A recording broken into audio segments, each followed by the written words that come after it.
Morning. Powerful video. Um, Freedom is a gift. Freedom is a gift from God, and those who do not have it spend their lives trying to get it. Amen. And so, as we are looking at this freedom series through the month of February, we are in week 2 already of this message, and I wanted to introduce freedom in some different ways, right? To hit it from different perspectives. So last week, and I always do this, last week we preached about what? The freedom series started, we kicked it off, and what was that title? It was, what is free indeed? I asked a lot of questions. Trying to make sure we own this stuff, that we keep it, that we know it, right? Reinforce it. But what is free indeed, right? And we had our passage from the Gospel of John, chapter 8. We started from verse 31 and went through 42. But what did we say? But that was just a portion of a larger conversation that was taking place. So we pretty much just came in the middle, right? When stuff was already going on, looked at that.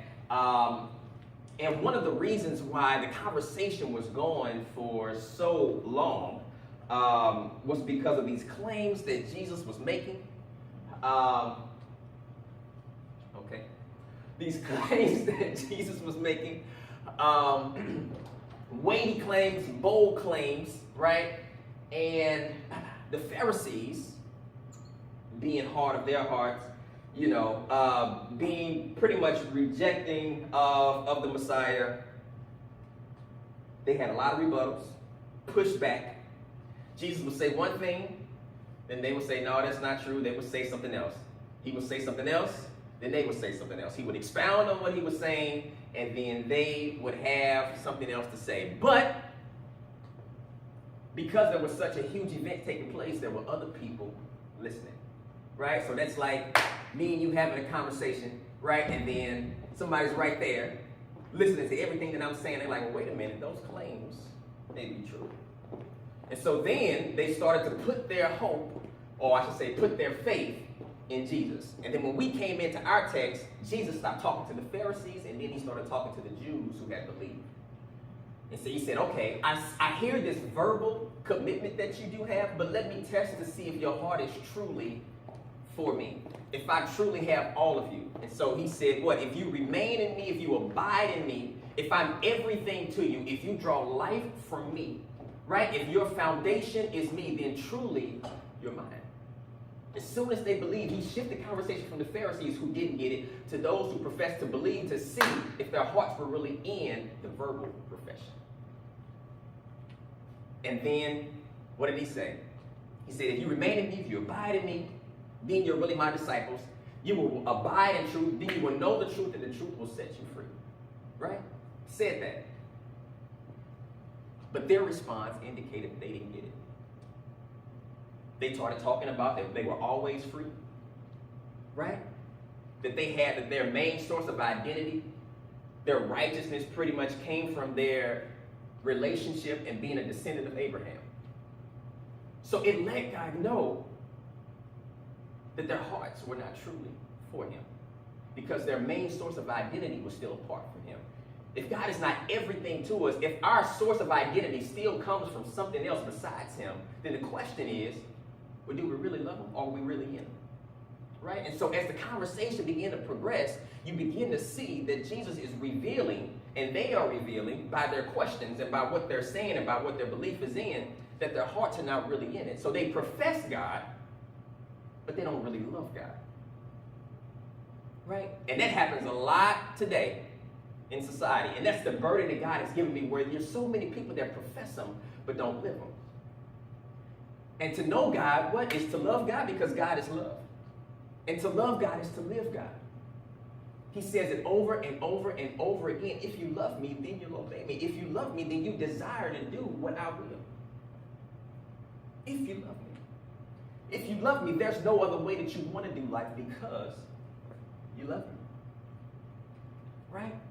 And so we looked at that last week, laying the foundation of what is free indeed. So since they did not get that, Jesus reiterates what he says and says, okay, well, whoever the Son sets free is free indeed. There's only truth in me. There's life in me. There's true freedom in me, because what I'm coming to address transcends your relational ties. I'm coming to address this condition of sin that separated you from the Father, right? And only my life, meaning Jesus, is the one that can remedy that and reconcile you back to the Father. So it has nothing to do with your relational ties. It's about this condition of sin that separates you from God. That's what Jesus was trying to get them to understand. That's why he's saying, hey, whomever the Son sets free is free indeed. It's truly free. You have the victory. That's exactly what he was talking about. So that laid the foundation for us in our first message about what is free indeed. And this week, I'm excited about this one. We're moving to 2 Corinthians. Let's go to 2 Corinthians, please.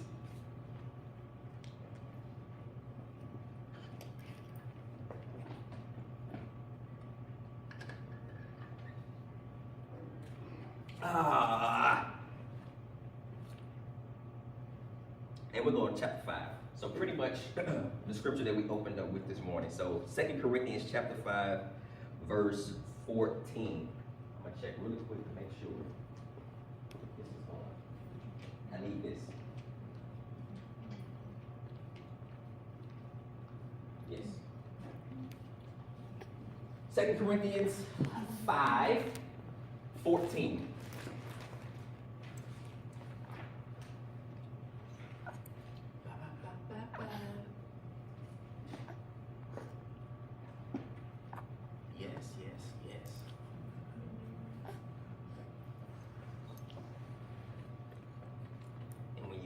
Just let me know that you're there.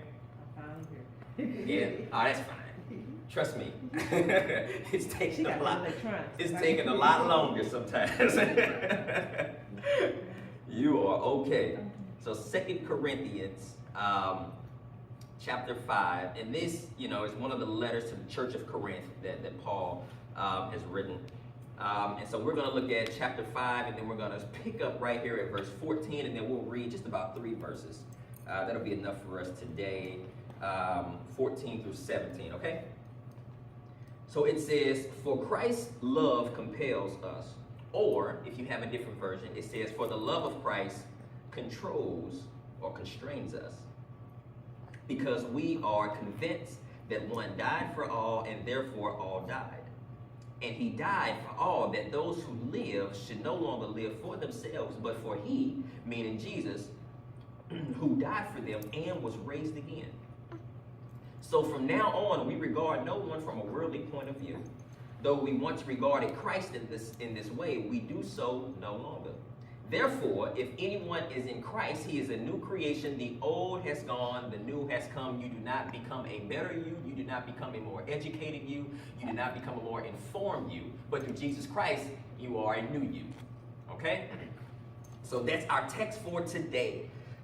Heavenly Father, God, we thank you for today. Lord God, as we begin to move into the portion of this sermon, Lord God, the portion of this worship service, Lord God, where we hear a word from you, I just pray, Lord God, that you decrease me to the smallest capacity so that you may increase. Allow me to be a free-flowing vessel, Lord God, that's full of your word, that pierces the flesh, that touches the heart. I pray, Lord God, that you not only minister through me, but to me as well. I pray, Lord God, since you are the author of life, you have a word for each and every one of us, regardless of whatever we're going through in life, whatever season of life that we are currently in, Lord God. And so we just pray, Lord God, that your word is relevant to each and every one of us, and that it rests upon our heart. God, that you do the work of growing and developing that word, which would move us into a closer, a more meaningful and deeper relationship with you. In Jesus' name we pray, amen. All right, all right. So I get excited about these words, these sermons, these messages, series. I love bringing clarity to the Word of God, because I believe that when the gospel is clear, when the Word of God is clear, it helps us live better, right? We understand right? How to live what we profess. Amen? So that's why the goal of KSU is to raise awareness, but not only raise awareness, bring things to your attention, but to also to educate, right? Because everything is knowledge driven. You can't do what you don't know. And to inspire, to show how inspirational, how transformational that the love of Christ is. Amen? So that's what we do. Let's get into this. So, as we read this particular text, we find ourselves in a text that's not as self-explanatory as last week's text, right? So the scripture last week, we're talking about freedom. It had free in it, right? Our main two scriptures was John chapter 8, verse 32 and 36. 32 said, then you will know the truth, and the truth will set you free, right? Verse 36 says, whomever the Son sets free is free indeed. We got a series about freedom. The message is what is free indeed, right? Free is in the scriptures. We got a message about freedom. Today, we don't see freedom, right? We don't see freedom. We don't even see words that may even suggest freedom, right? What are some words that come to mind when you think about freedom? That's not rhetorical. What are some words?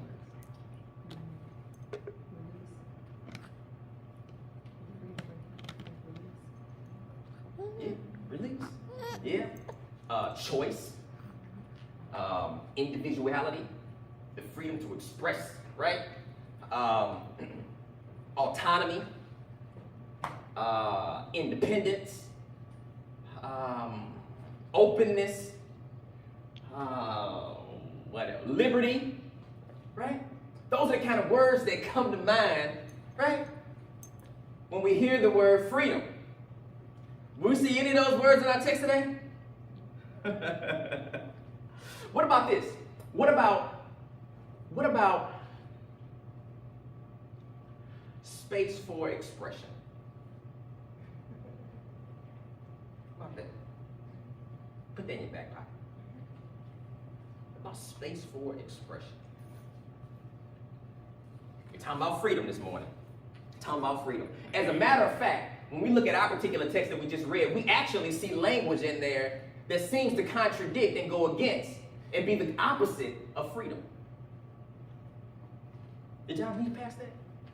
Did y'all pick that up? Verse 14 said, and we're in 2 Corinthians chapter 5, verse 14. Verse 14 through 17. Verse 14 says this, for the love of Christ controls us. For the love of Christ constrains us.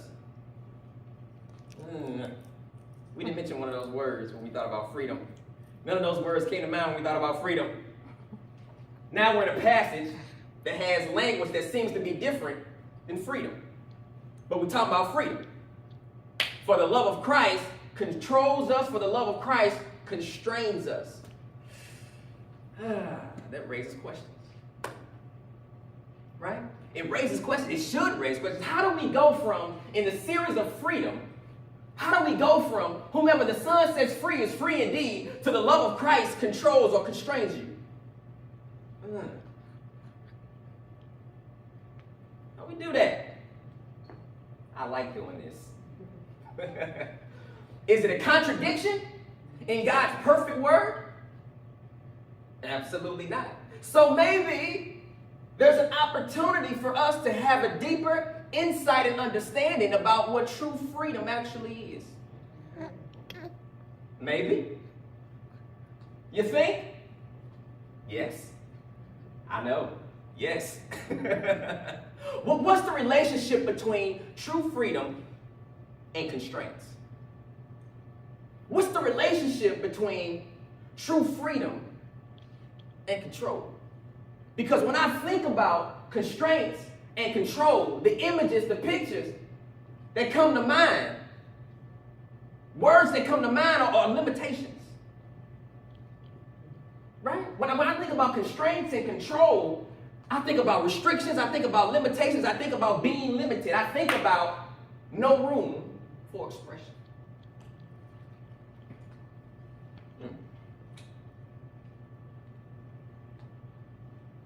Yeah? Yeah? Y'all with me so far? Yes. So listen, Paul writes this. He says, for Christ's love controls, constrains us. So if there's no contradiction in God's word, if this is an opportunity to learn more about freedom, then the question begins to surface, which will be the title of this message, is what does love got to do with it? There was a movie about that. Right. What does love? I'm not gonna start saying. What does love got to do with it? So, second message in this freedom series is another question. What does love have to do with it? We're gonna jump right in and go in right now. Verse 14, Paul writes this. He says, "For the love of Christ controls or constrains or compels us, because we are convinced that one died for all, and therefore all died." Paul is saying Jesus' love, the love of Christ, it affects everything about me. Everything about me. It has such an impact on my life because I know the nature of Jesus' love. I know what it produced. I know what it accomplished. I know what it did for me. I know what it represents. And to be on a personal tip, I know how undeserving I was of it.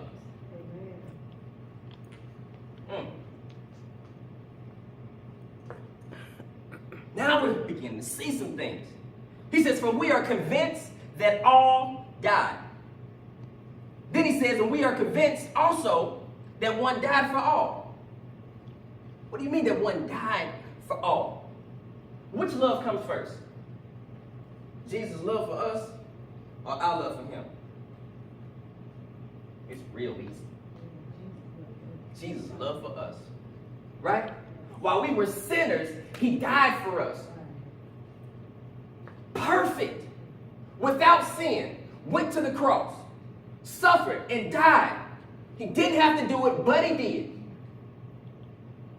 While we were yet sinners, Christ died for us. Right? This true expression of love.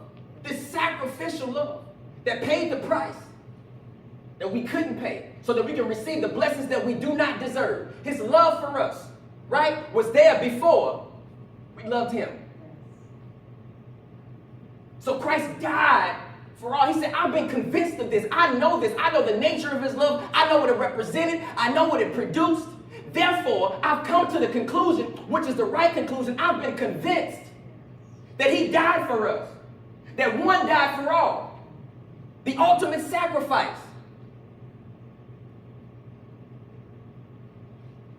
Bringing these scriptures to life so that we understand exactly what it means, so we can be in relationship with the loving God, but understand the relationship and understand his word so that we can effectively live and communicate his word. For the love of Christ controls, constrains us. Why? Because we've been convinced that he died for us. And we know what that death represented. And we know that without that death, we wouldn't be free. Because I understand this condition of sin has got me bound. I understand this condition of sin has got me enslaved. I understand this condition that's taken away from the space to where I can freely be who God has created me to be. Starting to make sense.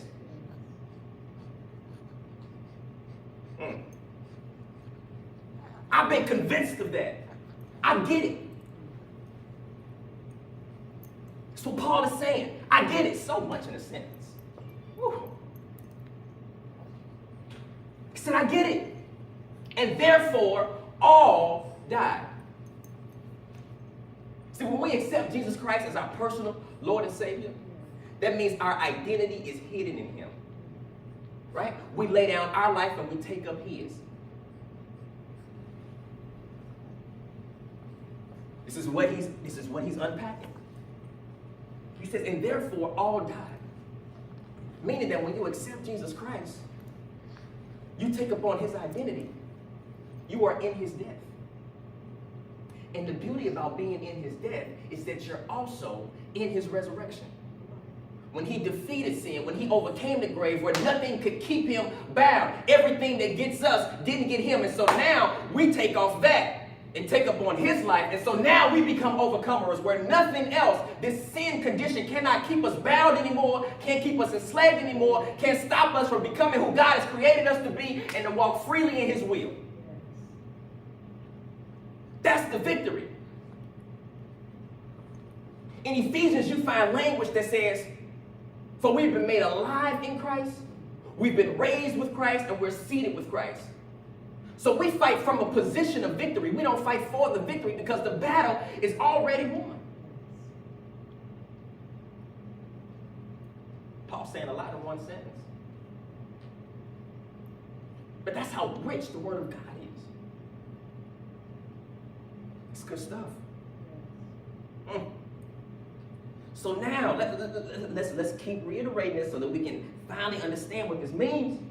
So therefore, God's love for you and your faith in Him should affect you in such a way that it governs, that it dictates, that it informs what you do, how you view life, and your relationship to people.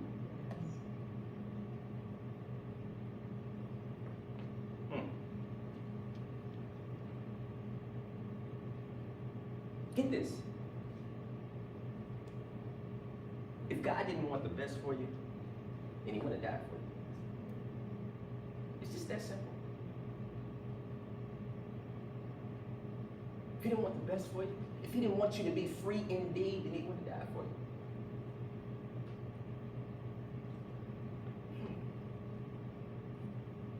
Would not have died for you. It cost Him everything.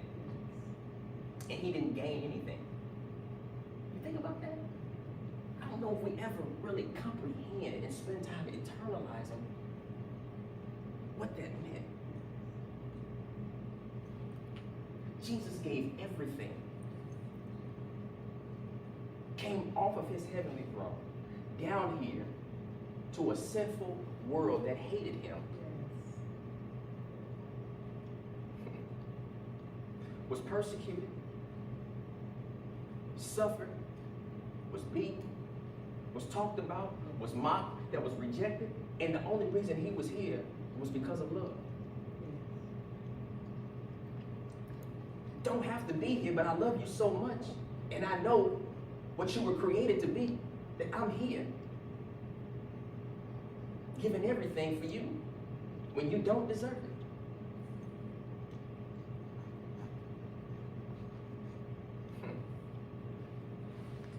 So love is life producing. Love is life producing.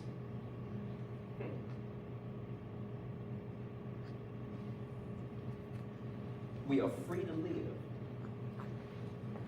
because of love. We've been set free because of love.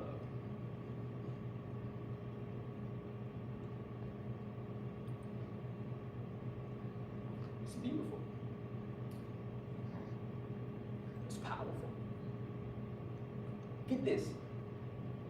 To speak love and not illustrate love is to not love. Why? Because love is a verb. Love is an action. Love produces. Love gives. Love overcomes. Love fights.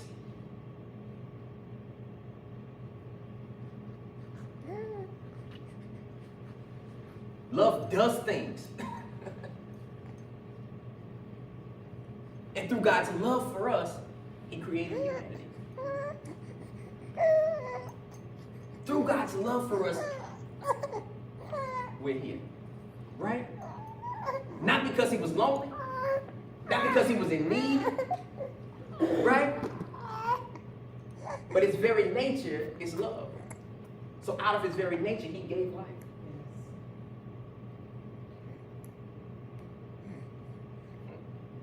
Get this.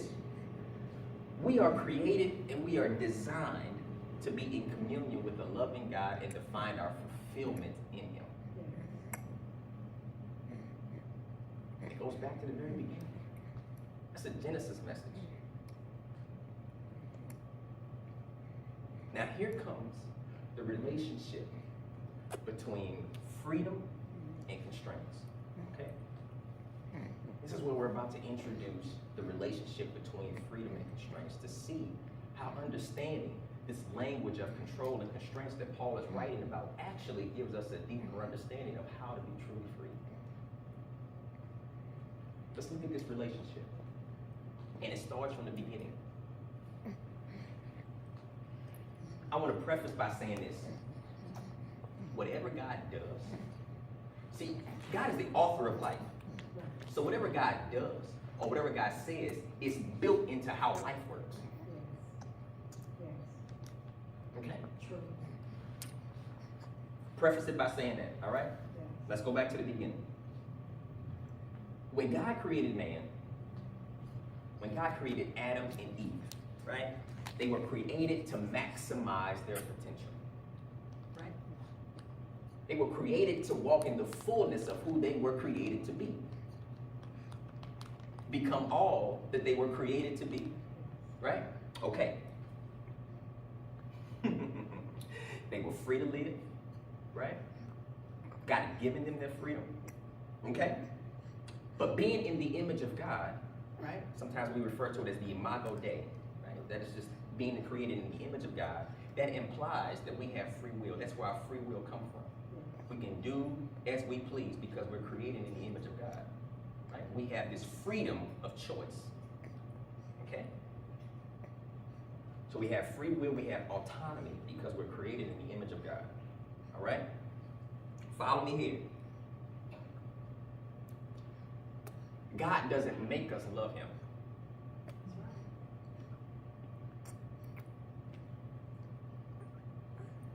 So the love of Christ that Paul is talking about, that controls and constraints, it's not that type of love. It's not a controlling love.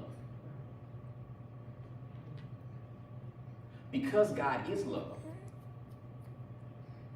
God loves us enough to give us the free will to actually make a decision and a choice through our free will to choose to love him back.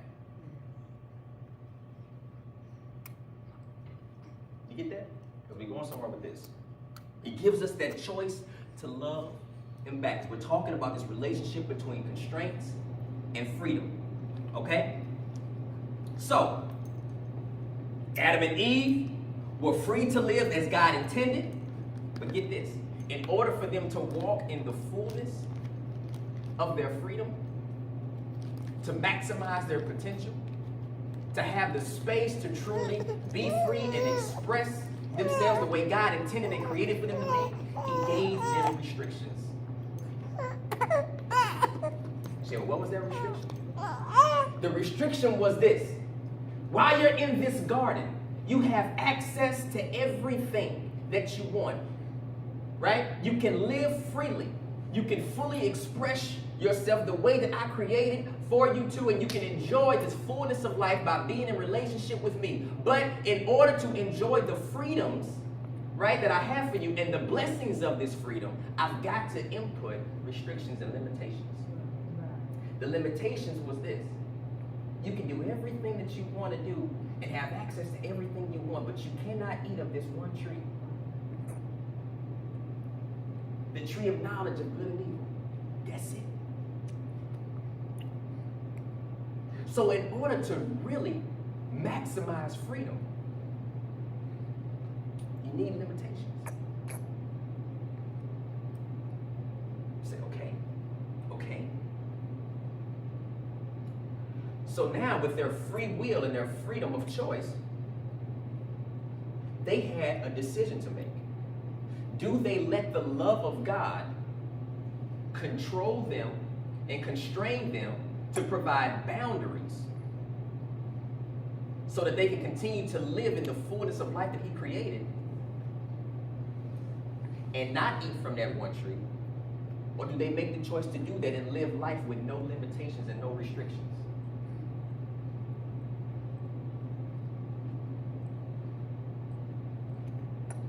This making sense? Now get this. God gives us free will, right? But we must know that if there are no constraints, then the free will can jeopardize true freedom.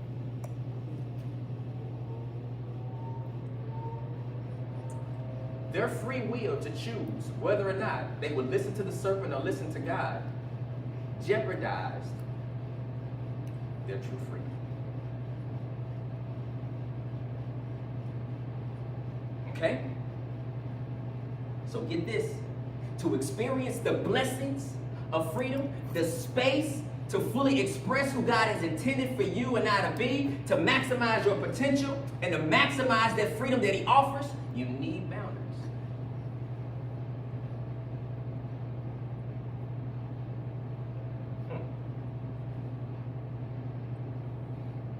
Think about God's word. When we look at 2 Timothy in chapter 3, all scripture is useful for what? Teaching, rebuking, correcting, training in righteousness. God is saying, hey, I'm trying to provide boundaries for you so that you can experience the freedom and the blessings of it that I have for you that are only found in me. My love for you has to create boundaries for you so that you can experience the fullness of me. Because in me there is true freedom. The joy that you're searching for, the peace, the love, the identity, the purpose, the satisfaction, that's found in me. But I have to give you parameters and boundaries so that you don't jeopardize the freedom that's found in me by your choices. Starting to hit home?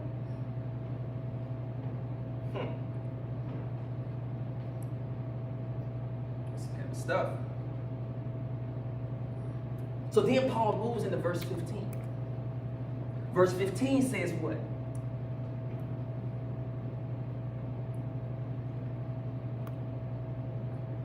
It says, and He died for all, that those who live should no longer live for themselves, but for Him who died for them and was raised again.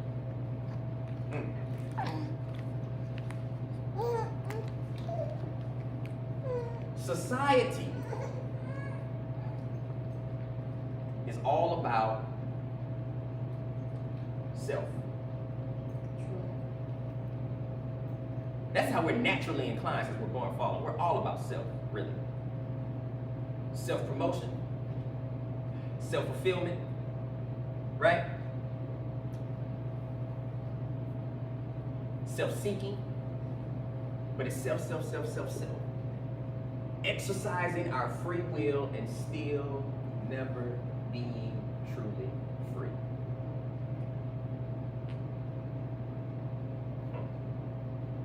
So it's so countercultural. It's such a paradigm shift to actually think and believe that self-denial actually is liberating. That giving yourself boundaries and constrictions is actually the goal for true freedom. That's countercultural to think that in a society that's all about self. That's all about me first. Even when I do things that seem to be good, actually the intention is for me to be taken care of and benefited. Even the best of things that we do have impure motivations because of the condition of sin. Self. And so, for us to hear a message about self-denial, and that actually brings the liberation and the freedom and everything that we're looking for, it's tough to get. It's tough to get. Those are different principles. Because those principles come from somewhere else. Those are heavenly principles. Yes. Right? Right? Those are life principles. Jesus says, I am the way, I am the truth. Those are true principles. And I am the life. Those are life principles. As I say sometimes, that's a life game. Right? You know what I'm saying? Like that's how you're really supposed to live. And if you don't get it, I understand why you don't get it. But let me put you on this life game and show you that everything that you're truly searching for and looking for, and this freedom that you think you have, this pseudo freedom, you don't really have because you don't even understand this condition of sin that allows you to feel free, but spiritually has got you bound.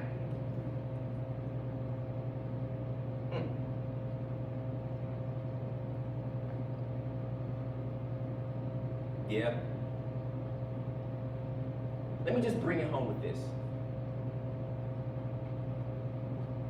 Everything what that God does or says is built into how life works, right?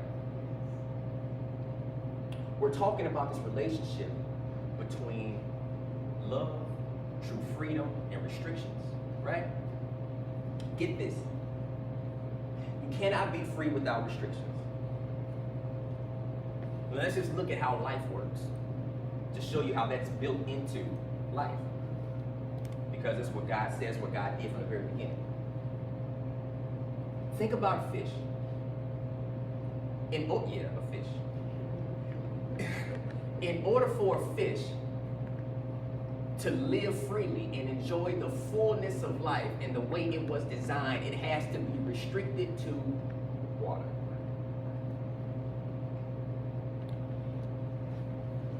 Freedom, limitations. In order to receive and live in the blessings that freedom provides, in order to walk in the fullness, or in this case, swim in the fullness of freedom, the fish has to have restrictions and limitations. And it has to be limited to the water so that it can maximize the space in which it was created to freely swim. I was going to say wrong. But you see how whatever God does and says is built in the life? Want another one? Yeah. We're going to stay with the animals again. And we'll go to people then in society. But think about, I don't know, a tiger. In order for a tiger to fully live in its freedom, right? And enjoy the fullness of life, all the blessings that freedom provides, right? It has to be restricted to land.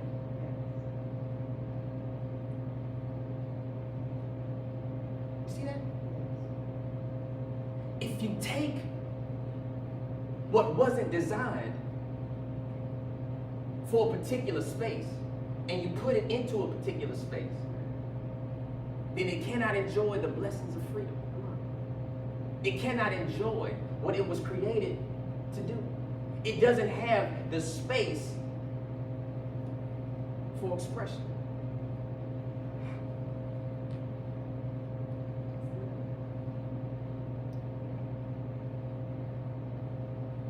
God created us to be in relationship with Him. And in that space, right, was fullness of life, was joy, was peace, was identity, was purpose, was fulfillment, was satisfaction. Was true freedom. We were designed for that. We long for that, but sin disrupted that. It doesn't mean that we stop desiring it because we're wired for it. It just means that sin has changed that. The condition of sin has altered that. We still search for it, but now we're naturally inclined to think that we can get it and feel the void of God that we were created to experience with other things in life. And so therefore we end up hurt, abused, misused, mistreated, disgusted, discouraged, trying to get what only God provides, all the while expressing and utilizing our free will and never truly being free.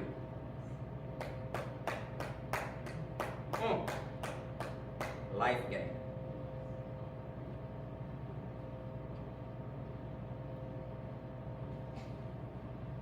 Woo.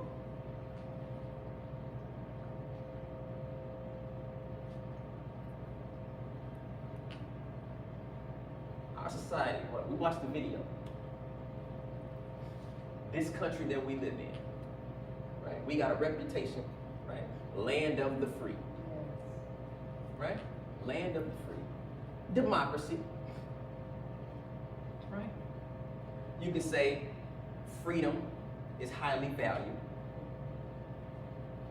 but we still have laws. So in order for us to maximize our freedom and experience the blessings that freedom offers, there are restrictions via laws that keep us in these safe boundaries so that we can fully live out what freedom offers. Restrictions. For instance, we are free to come and go as we please. We all drove here. We all gonna leave here, right? But to experience the true freedom or maximize the freedom that comes with being able to go as you please, the restriction is you can't go as fast as you want to. Hence, speed limits. So if you're going to enjoy and maximize the freedom that comes along with being able to roam freely, in our case, in this example, you need to be restricted about how fast you can go. It's built into everything that we do. In order for freedom to be maximized, restrictions have to set the proper boundaries so that we can enjoy everything that comes along with the freedom.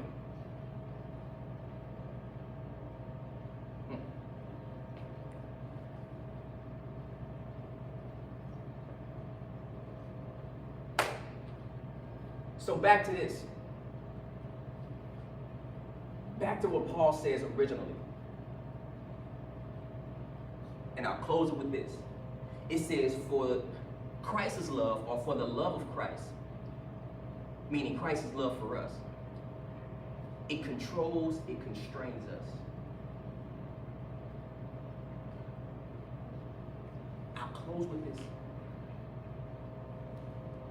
We jeopardize freedom, we compromise freedom when we want the blessings of freedom without the constraints of love.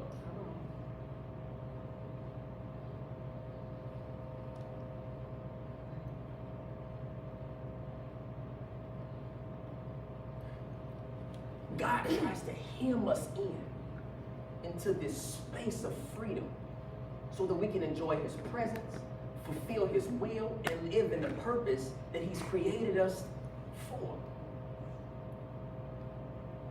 The problem with so many people is that we want the blessings of freedom. We want the blessings that are in that space without accepting the restrictions and the constraints that his love provides.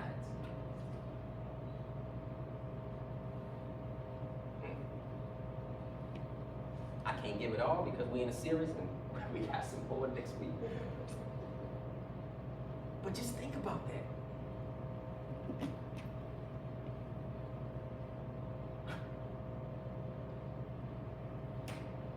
I want to be hemmed in by the love of God.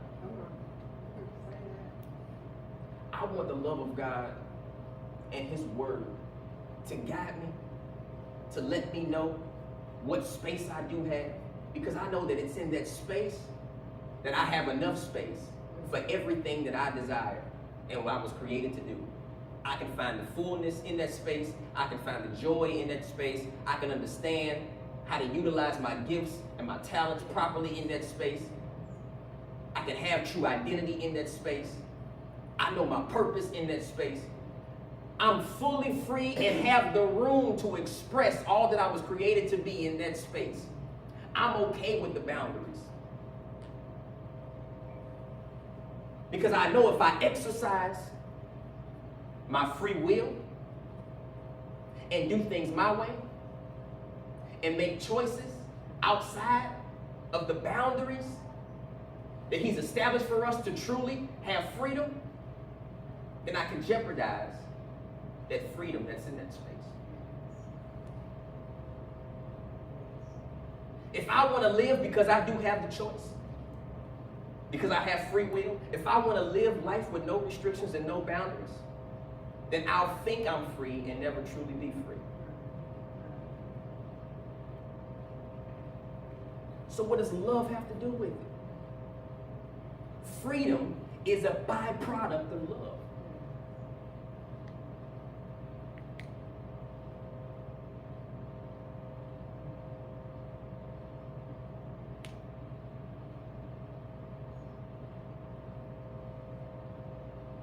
Because God loved us first,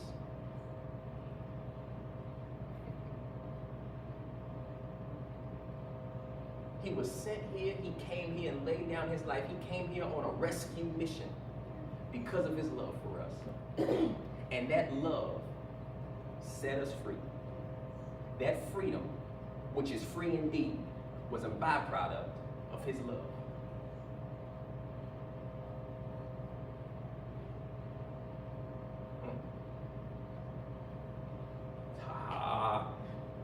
enough for the day. Let's give that word a hand.